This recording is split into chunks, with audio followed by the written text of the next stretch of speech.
saudara-saudariku yang terkasih dalam Kristus, tema minggu ini bagi kita, itu kita diajak merenungkan mengenai perutusan Tuhan.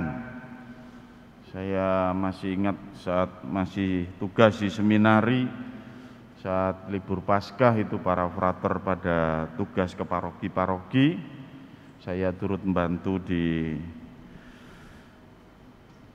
lereng Gunung Meratus bagian Kalimantan Timur, di pedalaman Kalimantan ini. Di sana ada namanya Stasi Mandam ini.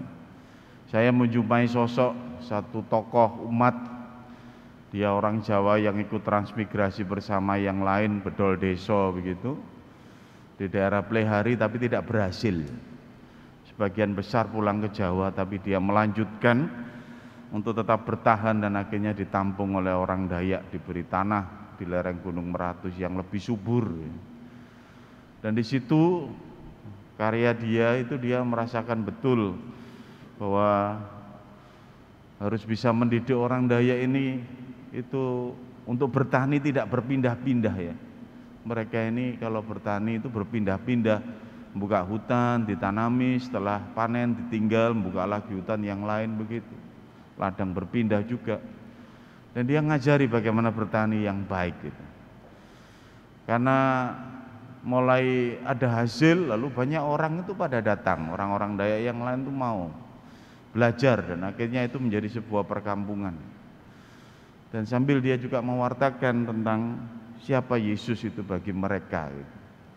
Dan akhirnya secara perlahan tempat itu makin ramai dan menjadi tempat untuk ziarah juga, karena ada satu gua yang mereka jadikan untuk Gua Maria gitu. Omong-omong dengan bapak ini, mengapa bapak itu ikut orang-orang Jawa lain yang pulang karena kecewa pada pemerintah. Tanah di Plehari itu tanah asam, nggak bisa ditanami apapun gitu. Kok enggak pulang saja kembali ke Jawa waktu itu? Dia mengatakan, ya saya merasakan betul, karena sejak awal niatnya bahwa ya kalau saya ke Kalimantan ini mungkin ya utusan Tuhan, saya diutus untuk apa saja. Dan dia itu merasakan sungguh bagaimana iman umat itu berkembang ya, sehingga ditambahi dengan umat yang dari transmigran dari Flores dan dari Bali itu memiliki sebuah studi yang baik. Setiap hari dia itu selalu berdoa, itu yang menarik bagi saya. Tuhan, setiap hari dia berdoa begini, semoga ya Tuhan hari ini aku menjadi utusan-Mu untuk siapapun. Sehingga kalau dia ketemu siapapun, orang yang membahayakan atau orang yang baik, dia melihat ya ini memang Tuhan mengutus kepada saya untuk kemudian membuat saya diutus untuk kemudian mewartakan kebaikan ini. Bapak, saudara-saudari yang terkasih, itulah salah satu kisah nyata bagaimana perutusan Tuhan di zaman ini. Anda dan saya itu diajak merenungkan kembali bahwa perutusan Tuhan tidak hanya pada 12 para rasul. Dia mengutus murid-murid yang lain, dikatakan 70 murid diutus berdua-dua itu untuk mendahului kemana Tuhan Yesus ini mau mengadakan misinya, ke desa-desa dan kota-kota gitu. Dan di situ ditunjukkan betul bagaimana kerajaan Allah itu sudah dekat ya. Mencengangkan betul bahwa mereka para murid ini setelah misi perutusannya itu kembali dengan gembira ya. Lalu kemudian dia menyatakan juga, Tuhan, setan-setan pun takluk kepada kami demi nama-Mu. Jadi ini bukan karena aji-aji, bukan karena kesaktian para murid itu, bukan karena kehebatan para murid itu juga bukan. Ya karena Tuhan Yesus sendiri gitu. Dia mengatakan, aku melihat iblis jatuh seperti kilat dari langit. Bagaimana kuasa kejahatan itu kemudian terusir karena karya Tuhan yang dilaksanakan oleh para murid ini. Maka Bapak Ibu saudara-saudari yang terkasih, kita pun di zaman ini juga dipanggil. Kita ini dengan identitas baptis kita itu hakikatnya ya, memang diutus oleh Tuhan sendiri. Kita dengan baptisan ini kita dipanggil betul untuk ikut bersama Allah itu mewartakan bagaimana karya Allah itu terus dikembangkan dalam kehidupan umatnya. Bagaimana karya Allah itu terus diwartakan. bagaimana karya Allah itu perlu untuk menjadi dibuktikan dalam kesaksian hidup kita ini. Makanya di situ kemudian perutusan itu terus menerus bagi kehidupan keselamatan seluruh dunia ini. Makanya supaya tidak sia-sia Allah itu mengutus putranya Tuhan kita Yesus Kristus itu hadir ke dunia, ya untuk mengajak Anda dan saya, kita juga di zaman ini itu untuk terus mengembangkan kerajaan Allah gitu. Maka tidak pernah ada kata selesai, itu tidak pernah ada selesai, karena hakikat kita itu perutusan. Yesus sendiri juga tidak tuntas melaksanakan sendirian ya. Yesus juga mengutus para muridnya untuk mewartakan bahwa kerajaan Allah itu sudah dekat itu. Ini wujud, bagaimana wujud kerajaan Allah sudah dekat itu? Ya di situ dekat dengan kuasa Allah pasti. Ada pengampunan, ada kasih, ada persaudaraan, ya, ada penghormatan terhadap martabat manusia, ada keselamatan yang diwartakan, ada pengharapan-pengharapan. Ya. Jadi kita bisa melihat bahwa itulah nilai-nilai yang perlu kita perjuangkan di zaman ini juga. Kita bisa melihat panggilan ini juga dalam kehidupan kita, ada masing-masing, dalam konteks kita masing-masing. Siapapun itu diutus untuk itu. Ya. Maka tentu dasar dari gereja Katolik ini kan melaksanakan apa yang dikatakan oleh Tuhan Yesus sendiri, wartakan keselamatan kepada semua bangsa gitu. Agar mereka sungguh tahu bahwa Tuhan itu dekat, Tuhan itu hadir, Tuhan itu ingin sungguh menyelamatkan umat manusia.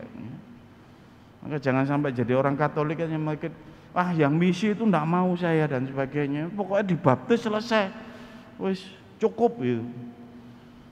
Nah, ini tantangan kita di zaman milenial itu begitu. Kita pertama-tama bisa merasakan nggak mau repot-repot dengan hal-hal seperti itu.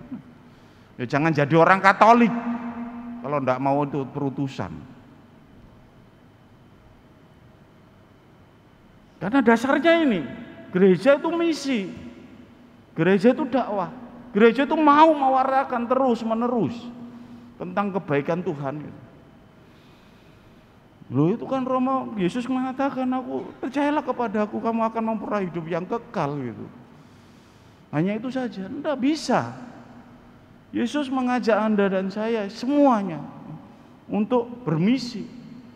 Kita diutus di tempat kehidupan kita masing-masing, dalam konteks kita masing-masing gitu. Dalam keluarga kita, dalam tempat kerja kita, di gereja kita, di masyarakat kita, dimanapun Anda hadir, Anda memancarkan betul kehadiran kerajaan Allah yang sudah dekat. Tantangan milenial saat ini, Bapak Ibu Saudara-saudari yang terkasih, perutusan kita sebagai murid-murid Yesus itu hakikatnya ini dirusak oleh manajemen modern ini. Pembagian tugas yang rinci, ya memang betul manajemen itu mengatur supaya mencapai sasaran dengan akurat ya. Tapi kalau sudah terlalu kaku di situ, orang bisa terkotak-kotak gitu ya. Seksi ini dengan seksi ini, petugas ini dengan petugas itu berbeda. Sehingga orang itu merasa betul tidak panggilannya. Panggilan misi pewartaan urusannya katekis, urusannya seksi katekis, urusannya seksi kitab suci, urusannya asisten imam. Kami itu hanya umat biasa gitu. Kami tidak ikut-ikut. Iya salah. Tantangan milenial kita itu kita terjebak dengan manajemen modern, terlalu diatur, terlalu terorganisasi, sehingga gereja mistik Kristus itu tidak kelihatan sama sekali.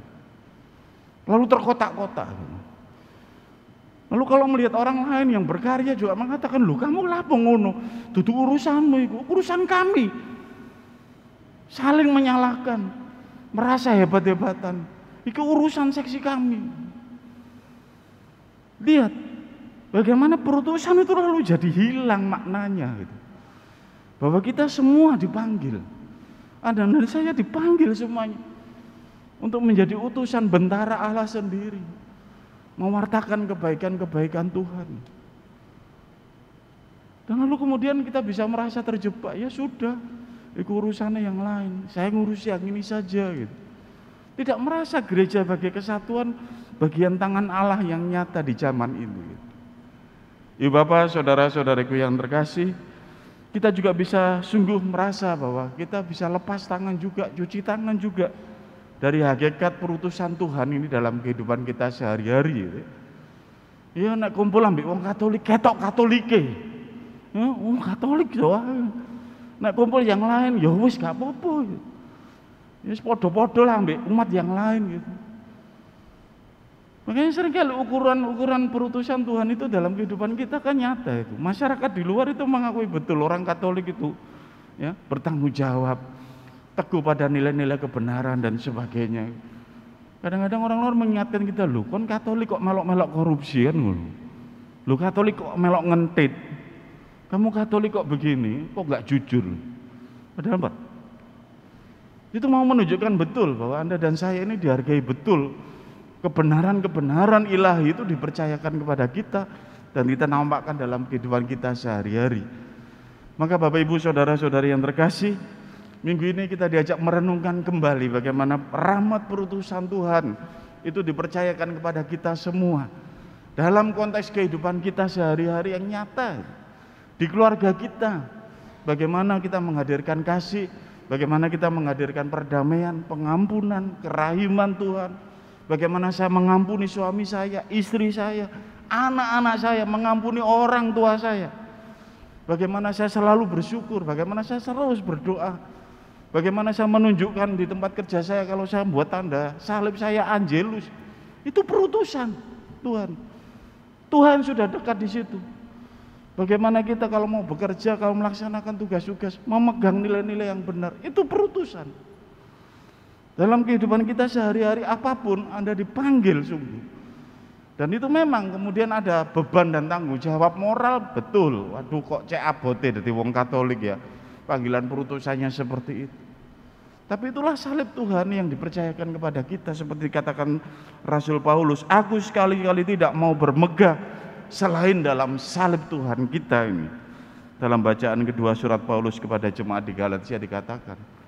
Tapi intinya yang kuat adalah bagi semua orang yang menjadi milik Allah, turunlah kiranya damai, sejahtera dan rahmat. Dan itu yang menjadi milik Anda semua.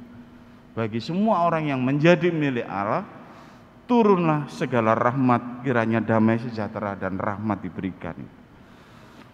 Saudara-saudara, kasih karunia Tuhan kita Yesus Kristus menyertai rohmu. Dan ini yang menjadi milik bekal kekuatan kita. Sehingga sukacita perutusan para murid ini 70 menjadi sukacita Anda. Kita bergembira Tuhan ke-70 itu kembali dengan gembira gitu ya. Yesus mengatakan disitulah sukacitamu karena bersukacitalah karena namamu terdaftar di surga karena kamu adalah milik Tuhan. Nah Bapak Ibu Saudara-saudara yang terkasih, semoga kita semakin menyadari panggilan perutusan kita yang nyata. Bukan identitas, bukan status ya, bukan jabatan, tapi nilai-nilai kehadiran Allah, nilai-nilai Tuhan itu yang sungguh-sungguh mari kita nampakkan dalam kehidupan kita sehari-hari. Tekun, setia, dengan damai, dengan tentram, dengan kerendahan hati, dengan cinta, dengan belas kasih, dengan pengampunan kepada siapapun yang sungguh ada di sekitar kita. Disitulah kemudian pewartaan dan cinta Tuhan itu nyata di dalam kehadiran Bapak Ibu Saudara-saudari. Saya menyapa Anda yang hari-hari ini ingin betul melayani Tuhan di dalam gereja, di dalam kehidupan Anda. Yakinlah Tuhan akan membimbing kalau Anda mau untuk sungguh terbuka dan dibimbing dan diutus dengan karya-karyanya yang nyata gitu. Saya juga menyapa Anda yang hari-hari ini mungkin cuek-cuek saja dengan perutusan Tuhan. Anda yang terkotak-kotak, Anda yang terbagi-bagi dengan hati dan pikiran Anda sendiri. Anda yang merasakan mungkin sudah saya tidak mau ikut-ikutan ini dan itu. Hari ini Anda disapa Tuhan untuk kembali terbuka, memaknai kehidupan Anda dimanapun Anda berada.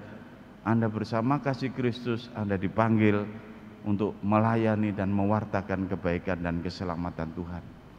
Semoga kita menjadi utusan-utusan Allah yang handal di zaman ini.